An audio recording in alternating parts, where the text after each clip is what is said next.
Hello and welcome to our Express News, where over the next half hour we give you what has been happening in the country and all around the world in our 100 stories.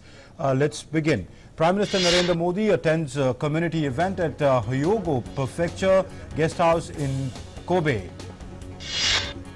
Prime Minister Narendra Modi says when it comes to India's relations with the world, Japan holds an important position. These relations are not from today but date back to centuries.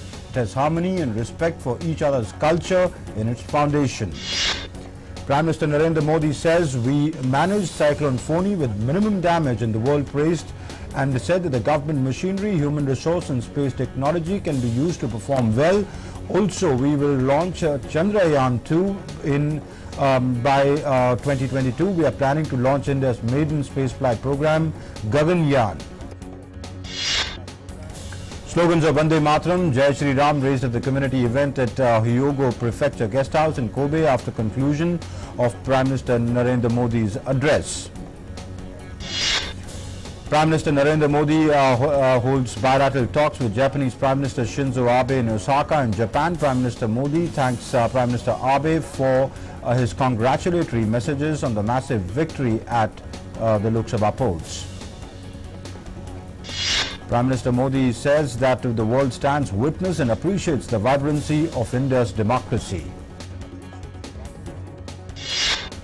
Prime Minister Modi also congratulates Prime Minister Abe and the citizens of Japan for ushering in a new era in the history of their country.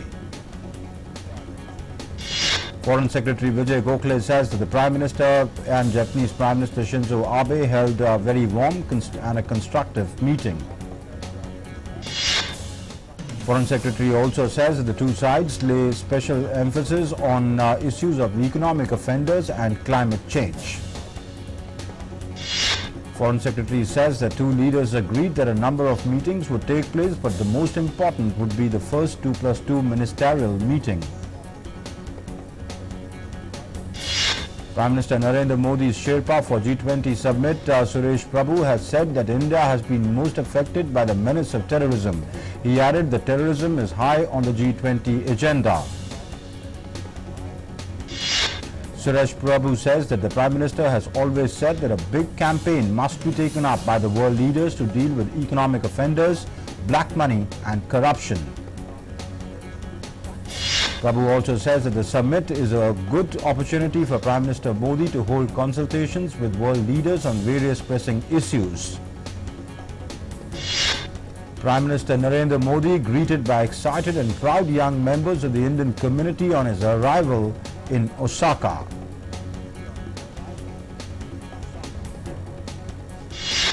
Union Home Minister Amit Shah reviews the security situation in Jammu and Kashmir at a high-level meeting in Srinagar. On the second day of his first visit to the state after assuming charge as Home Minister, Amit Shah holds a meeting with senior officials of the state, including officers of the security forces and intelligence agencies. Union Home Minister also meets Panchayat representatives who were elected in the grassroots level polls last year.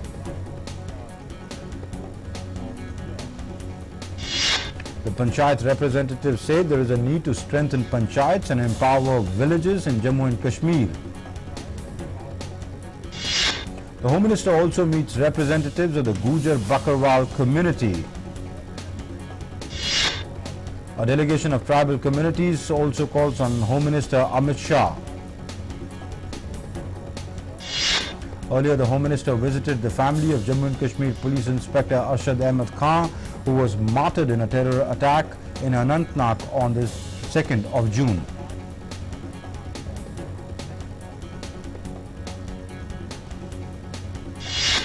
Union Home Minister Amit Shah distributes checks to families of BJP workers who were killed by terrorists in the state in recent months.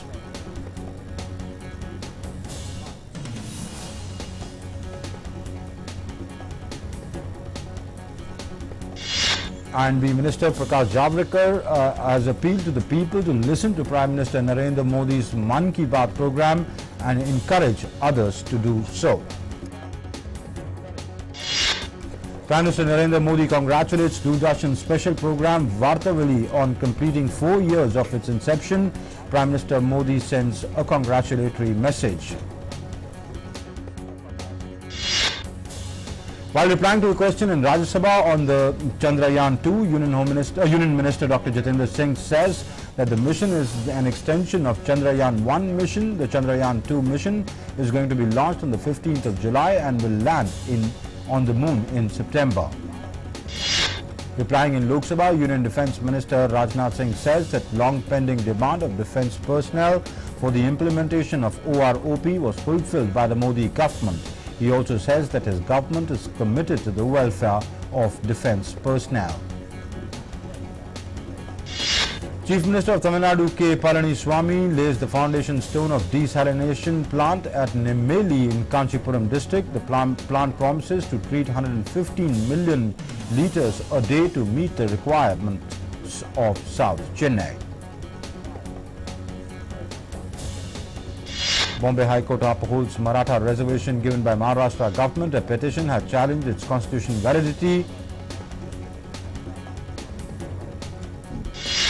Maharashtra Chief Minister Devendra Fadnavis says that Bombay High Court has accepted the report of Backward Class Commission and also that 50% cap on reservation can be exceeded in exceptional situations. SENSEX closes flat. At the close, the SENSEX was down 5.67 points at 39,586.41. NIFTY was down 6 points at 11,841.50. About 1388 shares advanced, 1121 shares declined, and 162 shares remained unchanged. RUPEE advances by 21 paise to close at 69.15 against the US currency. RBI has said that all data related to payment transactions must be stored in the country. Any such information, if processed abroad, has to be brought back within 24 hours. Income tax authorities will share details of assets of borrowers and their guarantors with public sector banks in case of loan defaults. The move is aimed at preventing promoters from siphoning off assets that are not disclosed to the banks. RBI asks the public casting aside their doubts to continue accepting coins of various denominations pumped into circulation regularly. SEBI bans mutual funds from entering into standstill agreements with companies, says royalty payments over 5% will be considered material. Huawei does not customize products or conduct research for Chinese military. Its chief legal officer Song Liuping says after media reports say that Huawei employees had worked on at least 10 research projects with Chinese armed forces personnel over the past decade. Chinese tech giant Huawei has warned a US senator's proposal to block the company from pursuing damages in patent courts would be a catastrophe for the global innovation. The proposal comes amid mounting US action against Huawei, the biggest maker of switching gear for phone carriers, amid tensions over Beijing's technology ambitions. China's National Bureau of Statistics marks a 2.3% fall in profits of China's major industrial firms in the January to May period. The decline narrowed 1.1 percentage points from the first 4 months, according to Statistics Bureau. US Federal Aviation Administration identifies new potential risks that Boeing company must address on its 737 MAX before grounded jet can return to service. The agency has said that the agency has further informed that the risk was discovered during a simulator test last week, and it's not yet clear if the issue can be addressed with a software upgrade or will require a more complex hardware fix. Wipro Infrastructure Engineering, Automation Business and Korea-based Hanwha Robotics have signed a memorandum of understanding to develop cobots business India. The MOU intends to explore synergies in research and development and market intelligence to further improve the cobot technology, says Wipro. Fugitive diamond merchant Nirav Modi wanted in India in connection with nearly $2 billion Punjab National Bank fraud and money laundering case, further remanded to judicial custody until 25th of July. US President Donald Trump has said that he has plenty of time to try to forge an agreement with Iran. Iran has suggested it was just one day from breaching the threshold in 2015 international nuclear deal that limited its stockpile of uranium, a move that would pressure European countries aiming to be neutral to pick sides. US President Donald Trump appears to blame the Democrats for the deaths of migrants traveling to the United States as he responded to a photo that showed drowned bodies of a migrant father and his daughter. Mexico to return bodies of migrant father and daughter to El Salvador for funeral. The father and his toddler daughter drowned in Rio Grande River while crossing it to reach Texas. U.S. Special Representative for North Korea Stephen Biegun arrives in Incheon International Airport in South Korea to meet his counterparts ahead of President Trump's trip to Seoul later this week. Biegun is scheduled to meet with his South Korean counterpart Lee Do-hoon and other Seoul officials on Friday to explore ways to reopen nuclear talks. The charity ship Sea-Watch remained outside the Italian port of Lampedusa today with 42 migrants still aboard after defying an order from Rome to stay away. The captain of the German-owned boat decided to head to the island on Wednesday because the situation on the boat was now more desperate than ever, the group said in a statement.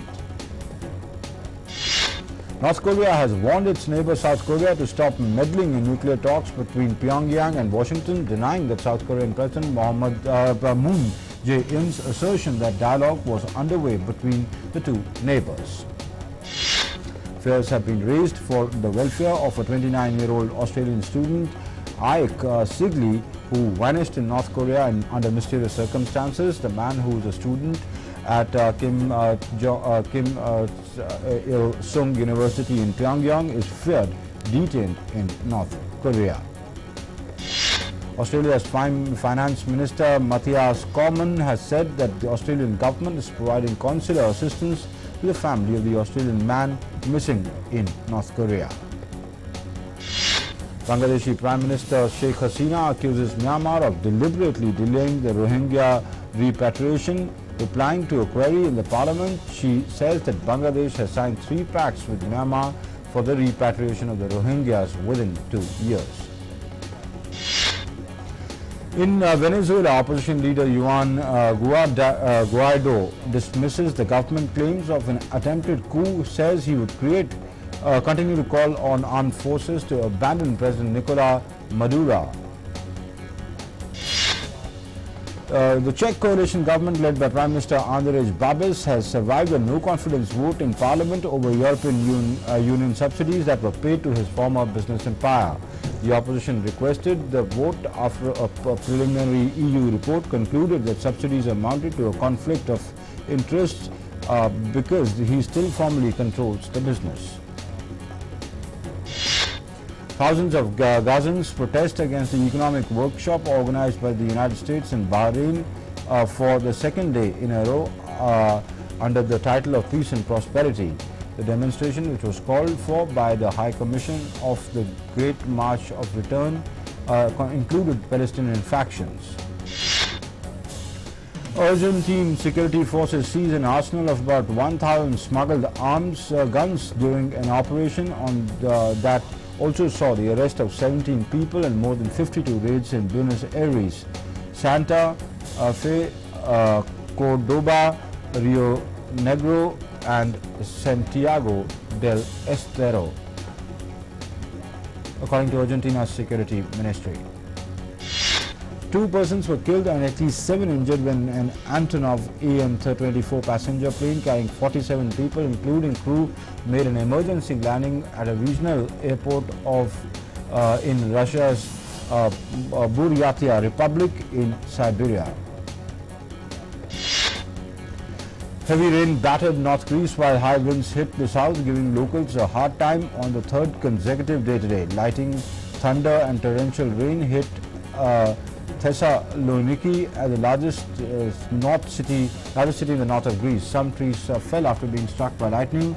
A pine tree was caught fire due to thunderbolt. Firefighters arrived and put out the fire in the time, preventing the fire from spreading to other residential areas.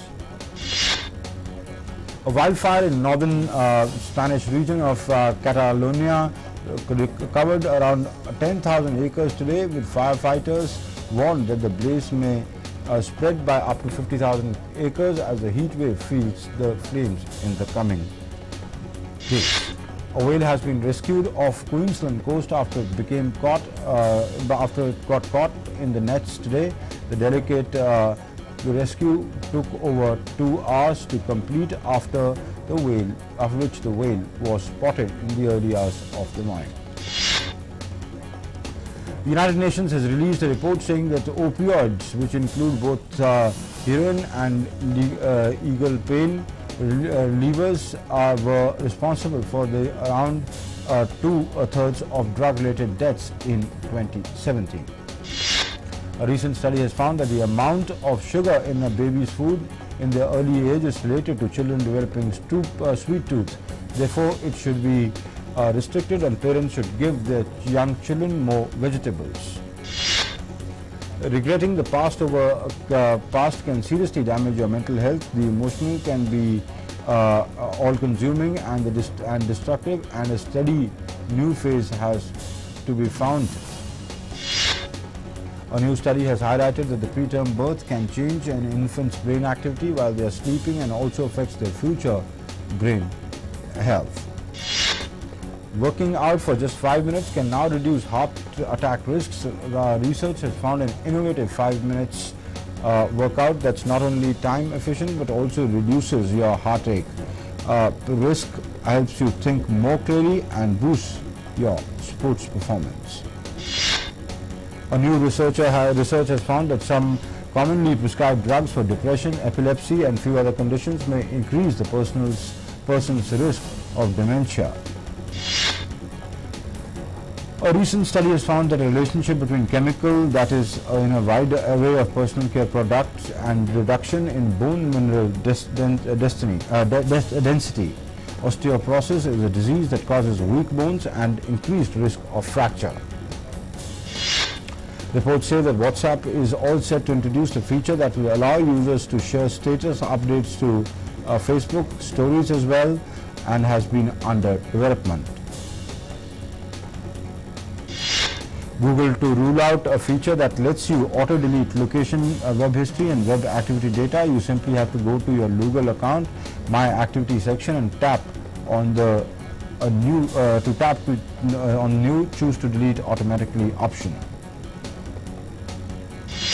Instagram is going to start injecting ads right into its Explore page soon. Instagram says that the ads on the Explorer page will show ads only once a user starts scrolling, ahead of the policy of replacing the ads with slapdash on grid-style ties of the Explore page. Apple is expected to launch its next generation iPhones, the Apple iPhone 11 series, in September this year. In today's encounter, India is taking on West Indies in an almost dead rubber in World Cup. Batting first, India have set a target of 269 runs for West Indies to change. Mahendra Singh Dhoni's inability to rotate strike in the middle overs has been a cause of concern. Talking about him, Bharat Arun, India's bowling coach, said that Ravi Shankar is speaking to the former skipper and another.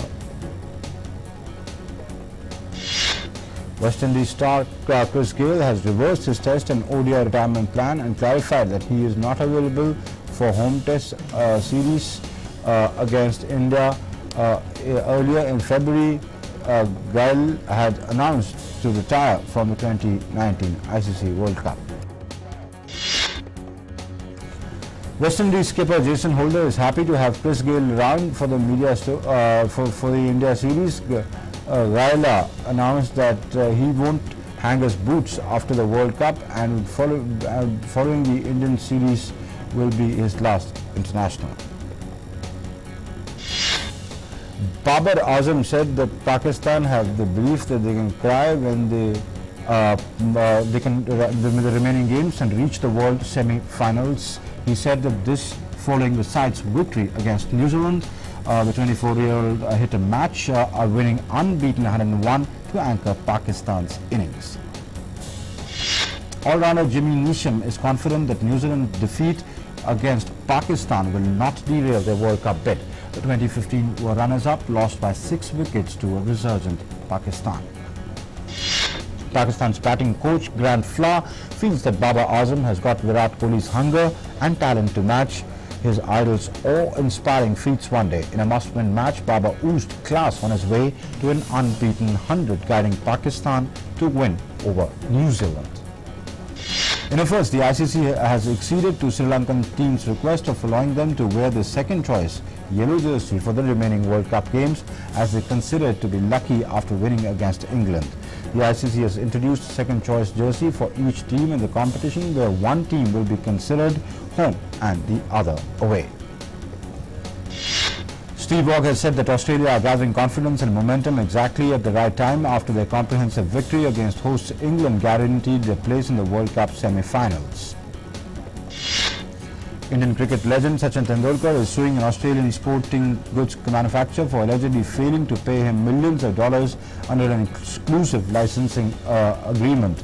Tendulkar entered into a worldwide exclusive sponsorship agreement with Spartan Sports Group in 2016 to promote Spartan sporting goods and sportswear. Mohamed Salah scored his first goal of Africa Cup of Nations as hosts Egypt to secure the place in the last 16 with a 2-0 win over Democratic Republic of Congo. Paraguay head coach Eduardo Barrizo urged his players to show no fear when they confront host Brazil in the Copa America quarterfinals tonight. Paraguay advanced to the knockout phase despite managing only 2 draws from their 3 group matches.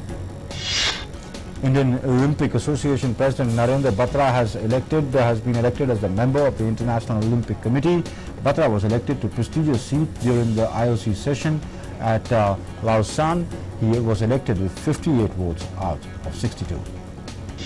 IOC President Thomas Bach said that the dramatic change to the bidding process will not have a negative impact on the future Olympic Games. He strained on the fact that one of the first proposals was to maintain the magic of the Games. The International Olympic Committee, or the IOC, has stripped Olympic status from boxing body IBA and decided to hold boxing event at Tokyo in 2022 without an IBA involvement. Roger Federer has been seeded second ahead of the great rival Rafael Nadal for Wimbledon despite trailing Spaniard in the world rankings. Nadal complained earlier this week that Wimbledon's unique formula for seeding was disrespectful. With the burden of being world number 1 lifted, Naomi Osaka will set her sights on Wimbledon. The 21-year-old Japanese star saw her hopes of a 3rd consecutive Grand Slam title in a dispiriting 3rd round exit at Roland Garros. In Wimbledon, Rajkumar Ramanathan loses in the 2nd round of qualifying to Kamil Majcharak 6-7, 6-3. It means that Prajnesh Guneshwaran, who has earned main draw entry on the basis of his ranking, will be the sole Indian contention in men's singles. Beaten up by her parents when she was pregnant with her first child, Spaniard Miriam Gutierrez has used boxing to champion the women's rights in the country. The Gutierrez became European lightweight boxing champion in March. Now she's aiming for a world champion. She boxes with mouthguard engraved with the words gender violence. Breakdancing and 3 other sports took another step towards appearing at the Paris 2024 Olympics, which the IOC voted in favor of their inclusion. The Paris 2024 organizing committee had proposed surfing, skateboarding and sports climbing alongside breakdancing for inclusion in the games. Filmmaker Zoya Akhtar will be presenting Gully Boy at 2019 Indian Film Festival of Melbourne. The film, starring Ranveer Singh and Alia Bhatt in the lead, released in February this year to overwhelming reviews from the critics. 27th of June marks the 77th anniversary of legendary Bollywood music composer Rahul Dev Varman, fondly known as Pancham Da by contemporaries and fans. He created a perfect song for each mood. Kartik Aaryan and Janhvi Kapoor have been finalized as leads of Dostana 2, while Janhvi was appreciated for her performance in Dharkan. Kartik has emerged as a teen heartthrob. Vicky Kaushal is all set to reunite Meghna Gulzar for this film based on Field Marshal Sam Manekshaw. Earlier, two worked together in a 2018 film, Razi. Vicky Kaushal took to Instagram to share his first look from the film. Veteran director and actor G. Vijaya Nirmala has passed away today. She directed 44 films in Telugu. In 2002, she entered the Guinness World of Book Records as the female director with most number of films. Tom Holland returns for the fifth time in the Marvel Cinematic Universe as Peter Parker, aka Spider-Man. The cast and the crew of the film appreciated Holland's work. Spider-Man Far From Home goes on to release in the United States on the 2nd. Colombia's famed underground salt cathedral was the site of a flashy fashion show to celebrate Africa's fashion show. The annual event kicked off this year's 180 meters below the ground in Colombia's capital, Bogota, in Zipa, Quera. Reality star Kim Kardashian West faced criticism online after announcing a new clothing line called Kimono. The label's name has angered people online for the use of word kimono, a traditional Japanese garment often worn for special occasions. Ryan Murphy enlisted a star-studded cast for his upcoming Netflix movie The Prom. Meryl Streep, Nicole Kidman, Awkwafina, James Corden, Ariana Grande are among the A-listers bringing The Prom to the screens. And despite the boycott of filming in Georgia launched by Hollywood liberals angry over the state's new profile heartbeat law, legendary actor / director Clint Eastwood will be making his latest movie, The Battle of Richard Jewell, in Atlanta. And that's all we have for you in this edition of the news. For all the latest updates and news, you can round the clock. You can follow us on our Twitter and YouTube handles.